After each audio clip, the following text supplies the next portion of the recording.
Welcome to Politically Basic. I'm your host, Kyle Campbell. As we always do, we're breaking down the basics of all political issues so that you get to decide. This is going to be a fun one. With me today on the show is the Red Pill Patriot herself, Marissa Alessi, conservative influencer, digital creator, owner of Red Pill Patriot apparel, proudly married to her beautiful wife, Angelia, mother of 4, strong Republican, and animal enthusiast. She's been boldly speaking out on a range of political issues, and I'm very eager to ask her all about all of them. So, Marissa, thank you so much for being on the show with me today. Yeah, thank you for having me. I'm excited. It's going to be a good conversation, and I'm going to jump right into it. You are the Red Pill Patriot, so tell us, when did you take the red pill?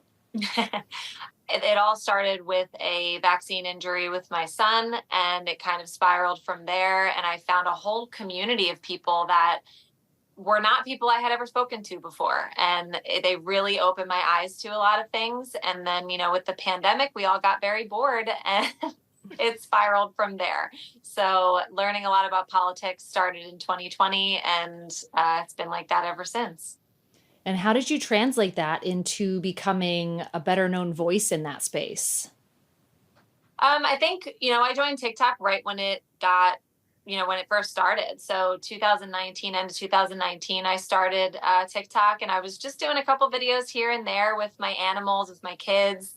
And out of nowhere, 1 or 2 of them kind of blew up. And I think the people who were what we call the OGs on TikTok had an easier time blowing up back then. And I never expected it to be that way. But then I started, over COVID, I started talking about, what Trump was doing with COVID, and then obviously what Biden was doing with COVID. And those videos started getting a lot of traction. And I said, okay, I can dig this because this is something I like to talk about. Yeah, I love that. I'm a TikTok fan. Yeah. I mean, I know a lot of people don't like that it gives China access to our information, and I don't like that either. But as far as a platform, it's an absolute blast. You just have to be careful not to get sucked down into the scrolling hole too far.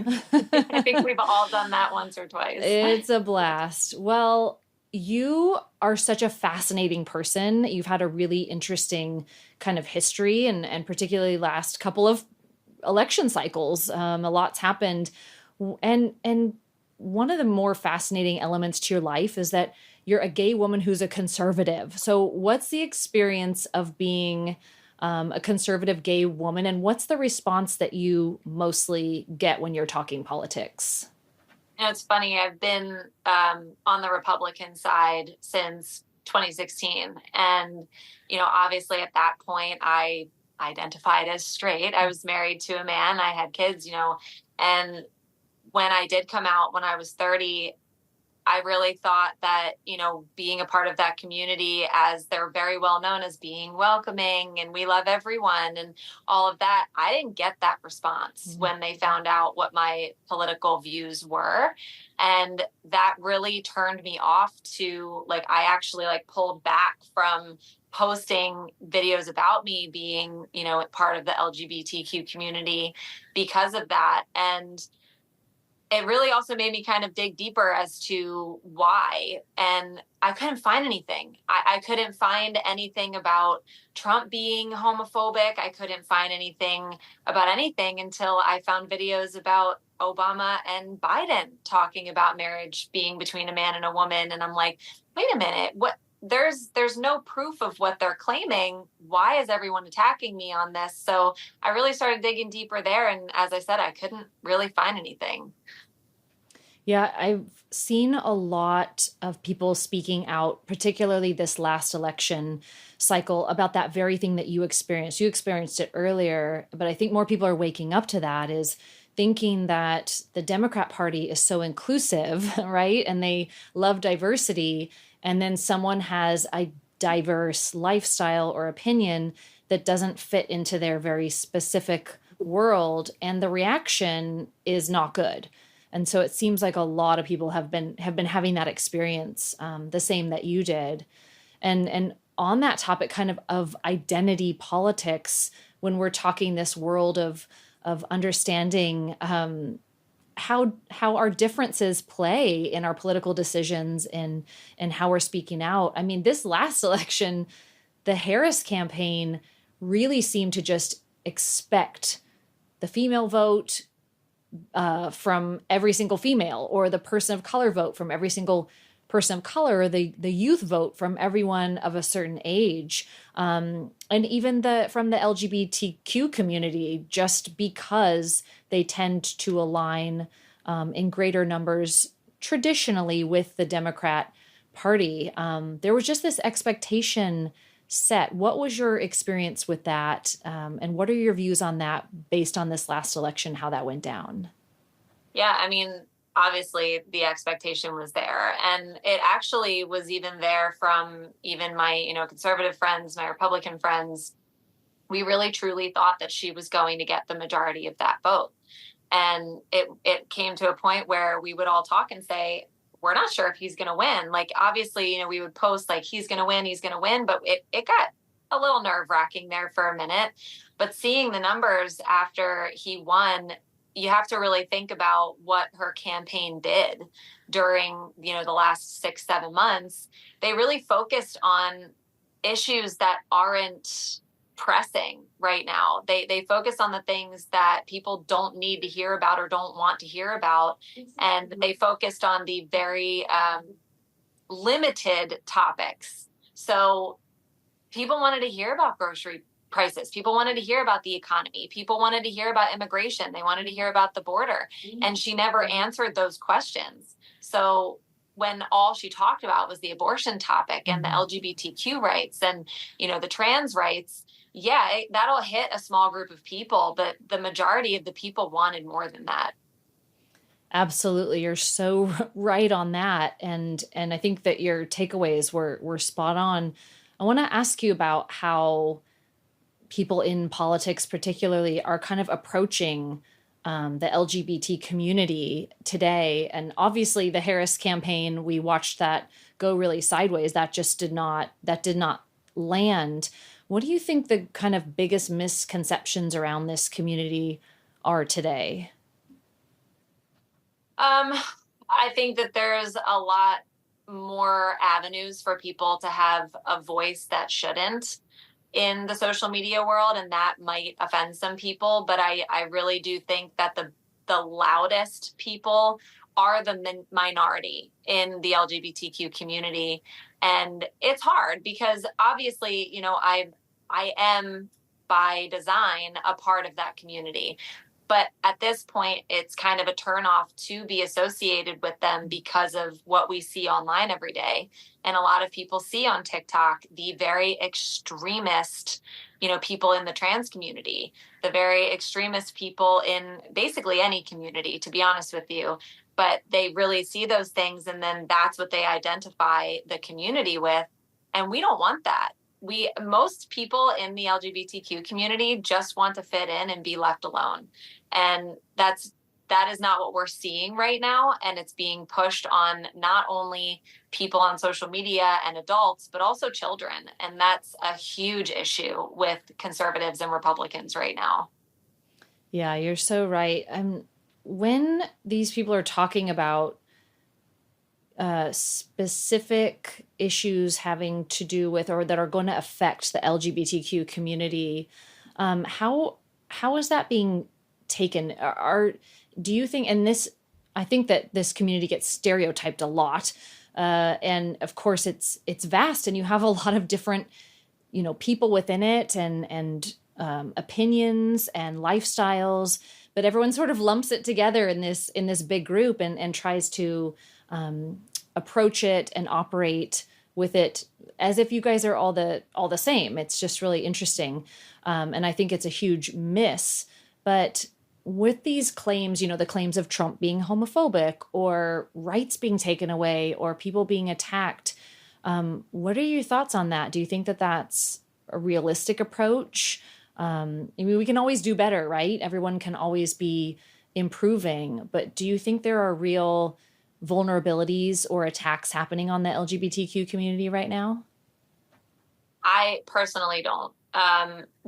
In terms of Trump being homophobic. I mean, the man has gay men in his cabinet. He has gay men on his campaign team. He had a gay wedding at Mar-a-Lago. So, I mean, there's so many things there that can shut that argument up very quickly, as opposed to, or in terms of the people that are victimizing themselves in this community.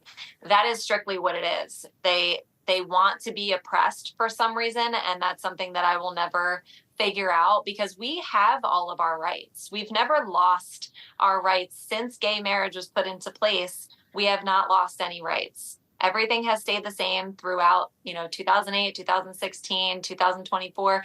Like, everything is the same. I think they want so badly to have a person in office like Kamala Harris, who is going to continue pushing things into a completely new narrative. And I will say a big part of that is children. The trans children that have been talked about so much over the last, 3, 4, 5 months, is something that they want to normalize. And for me, that's something that I don't think ever should be normalized. And it's something that is being pushed on our children every day, that it's a very sticky topic for a lot of people to talk about, but it's something that I talk about on my platform a lot because it's something that I'm really passionate about. And I think that there needs to be a line, and the line has been very blurred over the last couple of years. I'm glad that you're talking about that. We need voices just like yours in this space, because it's really a hot topic right now. And to your point, we're blurring lines, and we've got to get this figured out. It affects our kids. I saw a video of you going to this Turning Point event, and you talked to Vivek Ramaswamy, and he's so brilliant, right? I really was very intrigued by what he was talking to you about. He was talking about the T in LGBTQ, the whole trans part of this. Again, throw it in there, throw the letter in there, right? Like, not the same, not all the same. What did you think about what he was saying to you and how he was responding to you about how different the T in LGBTQ is, and how yet we are kind of nationally and politically just putting that in with the rest of people who are living a lesbian or gay or bisexual lifestyle? Yeah, this is something that I've lost friends over, is this topic. And it's something that I used to talk about very carefully, but unfortunately, with how widely spread this topic has become, I've been a little bit bigger of a voice about it, because here's the thing. I mean, LGB are sexualities. T, in my opinion, is a choice or a identity, and it's completely different than the LGB. Now, some could also argue that it's a mental illness, and I'm going to be the first person to say that mental illness isn't something to be ashamed of. However, I don't think that mental illness should be normalized. And throwing that into the LGB category and even the Q category, which has become a slur for some reason recently, but it just doesn't make sense. And it never has made sense to me. Now, that's not to say that those people don't matter. I'm going to sit here and say, if you're an adult and you're a consenting adult, you can do what you want with your body. But we are including children in this. And that's, again, where the lines get blurred. And I don't think that they should be together. Yeah, you've taken strong positions on this. I mean, you're a parent. And so you have those instincts and those desires to see your kids safe. And I think that really has a ripple effect, of course, on how you feel about children in this nation collectively. They're our kids, and we have to protect them. This transitioning of minors has just really become such a big issue that so many people are talking about. We've got the Scrimetti case at the U.S. Supreme Court right now, generating out of Tennessee over, is it okay to give minors these transition process puberty blockers and medications? Is it okay to offer what people are calling gender affirming care when it's really just we're removing body parts and all of this going on? What do you think about all of this in this discussion right now and where it's going in the future? I think the term gender affirming care is becoming too broad of a term. There are necessary gender affirming care practices, and those are things that shouldn't be grouped into the transgender care. Kids, in my opinion, should absolutely never have anything that's going to alter their puberty, their brain chemistry, anything. They are not old enough to make a decision like that. We have a driving age for a reason. We have a voting age for a reason. We have a drinking age for a reason, because kids at a certain age cannot make those decisions for themselves. And I mean, God, I wanted to marry Barney when I was 5. My mom didn't turn me into a purple dinosaur. Like, you really have to think about it in those terms, but it's getting to a point where they are trying to normalize that. And that is scary because kids are so impressionable. And on the flip side, kids are very naturally inclusive. So we don't need to push this stuff on children because they're going to figure it out on their own. They're going to figure who they are on their own. And they are also going to be accepting of other kids regardless. But no child should ever have something medically done to them when they are that young. Yeah, a lot of those procedures are irreversible too, which is really tough to think about. And the ability of a minor aged child to make a decision like that when they haven't lived very much life, to that point to be able to make such a life altering decision. And one more point to that, actually, they won't even let women get a hysterectomy at a certain age if they haven't had kids yet. Like, so there are women out there that know they don't want kids, ask for a hysterectomy, something to make sure that they don't have kids moving forward, and they won't even let them age 35. But they're letting these kids take puberty blockers and have mastectomies and, all these things. It does not make sense to me. Yeah, the priorities are pretty backwards in a lot of ways and contradictory narratives, I think, when it comes to this issue. So it'll be really interesting to see how that all plays out. I love just kind of following you and hearing the things that you talk about, the topics that you pick up. It's so fascinating. You made statements about the military, and wow, talk about an agency that has really undergone a lot of changes and is about to undergo some more with a new Trump administration coming in. You've talked about your views on women and those who are gay serving in the military. And now that we're about to maybe see some shakeups under Trump 2.0 administration, what do you hope we're going to see within our armed forces right now? I mean, in my opinion, I think the military isn't by other countries. I think we are being laughed at right now with the things that we're allowing. And again, we have 15,000 transgender military members that a lot of them are not even deployable because they need the certain medication. People with diabetes can't get deployed because they need their insulin and stuff like that. So it's on that same spectrum.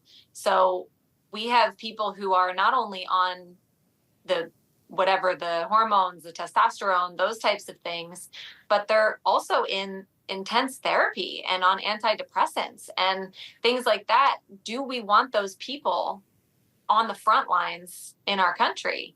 And that's something that we really have to take a look at. It's not, shameful to be on those things if you're an adult, again, a consenting adult, but there has to be a line drawn there. And I actually, to my knowledge, up until I posted that video, I had no idea that there were 15,000 transgender military members. That was new news to me. And that's why I was like, whoa, I had no idea. And then he said he was going to discharge them. Now, on the flip side of that, the liberals were losing their mind about this topic, saying they were going to lose their benefits and, all of that. they're not going to lose their benefits. If you get medically discharged from the military, you keep your benefits. But there's also a very hot topic of, do they join just to get those benefits? Sure, right. And get their surgeries paid for? Yeah, it's really muddied the waters in a lot of ways. If you think about our military traditionally and the point of it, I mean, those standards to go through basic training and to be an active member of the military and give service, I mean, those are high standards. You have to be physically and mentally at the absolute top of your game. And when you introduce people who are going through this process, which is very, it's damaging in a lot of ways to the body, and there are psychological effects. And again, it's not to say that, that's on them, any psychological issues they're going through. But like, if you translated those into a person who wasn't transitioning, that person would never make it through to active military service. So I think it's gone pretty far, and I'm anticipating we're going to see the Trump admin kind of bring it back, pull that rubber band back just a little bit.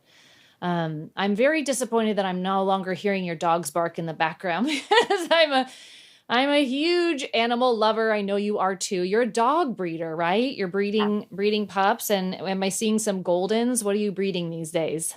Yeah, so we breed naturally reared golden retrievers, and I put that part in there because it does make a huge difference in, me versus your typical golden retriever breeder. I feed them raw. We very much limit vaccines, typically only rabies because it's required by law. And we don't use like chemical dewormers or chemical lawn care, chemical cleaning products. So we're really different than your average breeder. And we've had 66 or 67 healthy puppies born in the last 3 years now at this point. We've never lost a puppy at birth.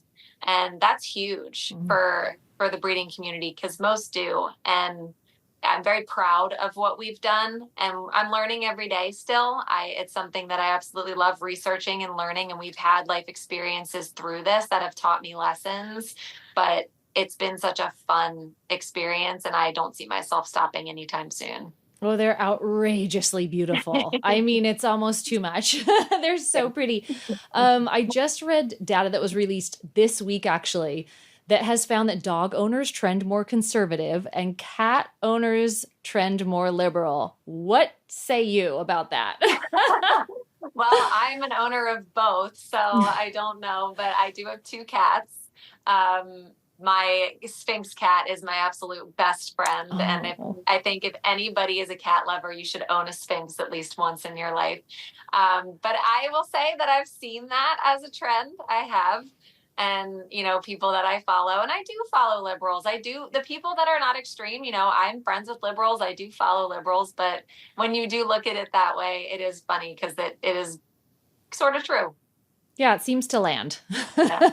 Yeah. I think that's to do with people who own just cats. Right. Dog owners tend to be like you, kind of own both. It's a very interesting way of categorizing the data, but I found that highly entertaining. It's like, yeah, that sounds about right. Well, we have come such a far way culturally, really, just in understanding our differently identifying communities, right? And I think even through this last election season, there was more unification than ever. I think that maybe because we had gone so far in hearing some of these narratives, there were so many overreaches, that we found unity within more reasonable positions, right? But there's still work to be done there. Where do you think we have the most work to do? When it comes to people like coming together, you mean? Yeah, I just think, we're in this time of our nation wanting to understand each other better, people who are in these different communities. I think that this is something that you probably experience all the time. You're kind of merging worlds yourself. And as you've got a foot in a lot of these different communities, where do you think our biggest opportunities are? I mean, honestly, I think censorship is a huge thing. We've seen a lot over the election, the battles between the liberals and the conservatives, and what gets left up on the internet. It's the liberals' videos. The conservatives, we were getting taken down left and right. So of course, there's going to be a divide there. I think everybody should have free speech, obviously, if it's not harmful, but I think everybody should have free speech. Everyone should be able to speak their mind. But I also hope, and I truly hope, that someday we can go back to being able to be friends with people who have different opinions than us. And I'm not sure when those tides changed. It was recently because, I mean, at least in my adulthood, I can remember being friends with people without 100% agreeing with everything that they are opinionated on. And I really truly hope we can get back to that, and that we don't have to look at our friends and say, you like this person, so I can't be friends with you. And that's really where we've gotten right now. I don't really know why. And I think more research needs to be done into that. But hopefully once things settle down and Trump has his inauguration in January and people see that it is not as bad as what Kamala was claiming it was going to be, that we can all kind of collectively say, okay, this is getting better. Things are getting better. And that is obviously my hope. And I really truly think that's going to happen. You're preaching truth. I think a lot of people feel that way, that they just got so sick and tired of the division and feeling like they couldn't have relationship with people, and feeling that wedge driven between. So it seems really collectively like we're so ready to be past that time and make decisions for ourselves and not have political leaders tell us, just like what you said, who to like or who to spend time with or who to be in relationship with. So I'll echo your sentiments and be very hopeful that we can have more unity going forward. You've done a great job of just starting to speak out on issues that you care about and you're passionate about. How would you encourage others who want to just start doing the same? What's the first step, and how can people who feel like they have something to say in this space, how would you encourage them to start doing that? I will say, and I do this all the time on my platform, especially when I'm on TikTok live and people say, I commend you for posting the videos that you do. Like, I'm so scared to do it. And I say, you know what? Post the video. Like, the worst that can happen is you're going to get some trolls on the internet that don't matter and typically don't have a profile picture. But post the video, because we need more voices in this space, and we got a lot more of them over the last 6-7 months. I was so proud to see all the people, speaking up that never posted a video before in their life and started posting. My couple of my family members being some of them. And it was so cool to see. And we need more of that. Just because the election is over does not mean that we stop. We have to keep going, supporting our president, and also seeing the things that we can do in our states and things that we can help out with in our local offices. And it's the worst that can happen is you get a troll here and there. So you'll have more support than you have hate on the internet when it comes to being a part of the conservative community. Very true. Those are wise words, and I appreciate that so much. Where are you going to take this? What does your future look like as an advocate? Yeah, people ask me if I ever think that I'm going to get into politics, and my answer to that is typically no. I really truly think I will keep my political voice online, and I will help out in my town as I can. I was actually supposed to be working the polls this year, but I ended up having to work on election day. So I do want to do more of that and get out there and be more of a voice in person and not just online. But I'm going to continue being here and bettering the health of Goldens. I'm going to continue, spending time with my family and my kids and just being a voice online, because I think that based on the messages that I get every day, it is helping people, and that is enough for me. You're probably helping way more people than you realize, just in strengthening them in the ways that you just talked about, and and being that voice for some people who just, they really can't, that's not their ability or their skill set or their circumstance that they can speak out. So we're grateful to you that you're doing it. And I do hope that you will continue to find additional ways even to get your messages out there. You have merch, right? Tell us about that. We want to shop. Yeah, I do. I just launched my Red Pill Patriot apparel, and we've got like 5 pages of shirts on there now. So every time I see something or there's a new trend going on or something funny that Donald Trump said, we put it on a shirt and we put it in our shop. But we like having fun. We like wearing shirts that are going to make people laugh, and they're not offensive by any means. They're just funny shirts. We have a trash truck with Donald Trump on it, and a Donald Trump blowing bubble gum, and we've got a lot of fun stuff on there. So it's been going really well. I'm actually really proud of how that's done so far, and it's only going to expand. What's the website again? The Red Pill Patriot apparel.com. Awesome. I was looking at your stories today and saw some really cute ones. And it just always reconfirms for me what a figure Donald Trump is. Like, no one merchandises like he does. No one comes up with these. I mean, what in the world? McDonald's one day, a trash truck, getting shot, pumping the fist in the air. I mean, it's like merchandising gold. Times a billion. It's just been so fun. And I love that people have taken it from that kind of fun element. And I love that you're saying that. Like, we like to have fun with it. We've been in such a time of seriousness that we're ready for this. And your stuff's really cute. So I hope people go check it out and support you and buy some cute t-shirts. And I think you've got some hoodies and good stuff on there too. So I do. And that's actually a really good point. I was actually going to say that after you finished was, we have been through so much in the last 4 years that Americans just want to have fun again. And I think that was such a threat to the Kamala Harris campaign, was how much fun we were having and are still having with all of the things that Donald Trump was doing and all the trolling. But that's it. We want to have fun again, and we want to be able to laugh. And that's what we're doing over here.